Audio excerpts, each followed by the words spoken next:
good morning. We are here with Designspeaking and Axel Nordin. Axel, how are you doing? Very well, thank you. Yeah, we have some not so lovely weather, but apart from that, everything is great. Yeah, I know that. I've seen that. So tell me, I mean, I know you have been, you're Swedish, right? Absolutely, yeah. And you've been collaborating with a designer from Germany. And what is the name of your studio? Well, we call ourselves Hopf Nordin, so that's just the last names of ourselves. So I'm Nordin, and my colleague is Andreas Hopf. Right, well, that's easy to remember, right? For us, at least, yeah.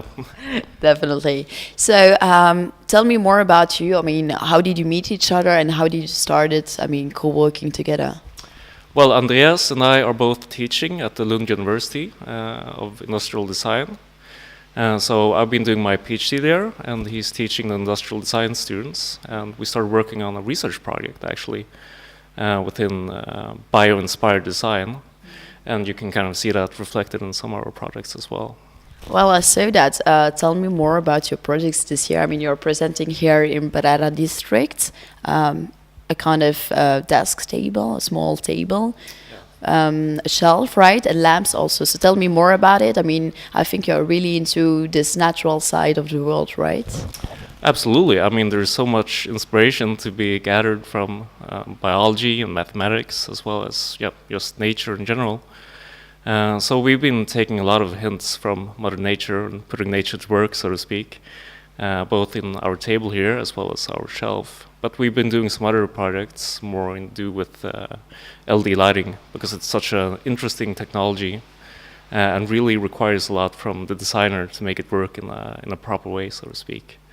Definitely. And I mean, what about your shelf? You told me it was inspired by this Chinese culture a long time ago.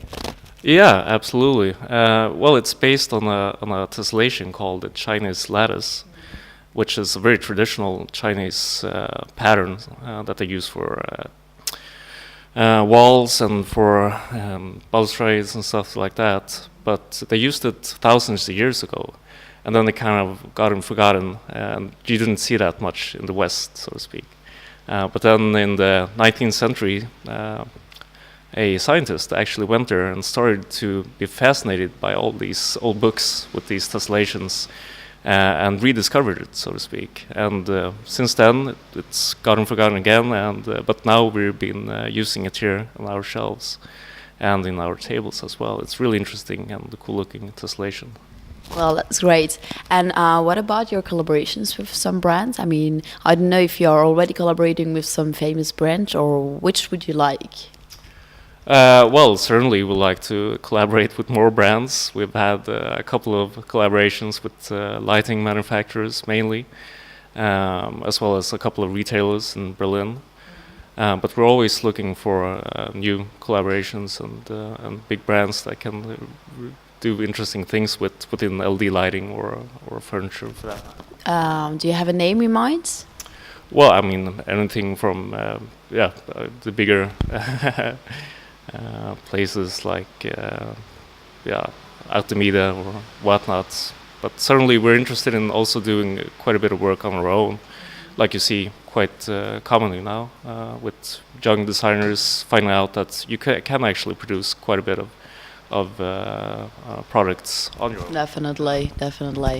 And what about next year? Do you know already if you're going to be here at Milan Design Week and where? Or is it still, let's say, a question that has to be answered?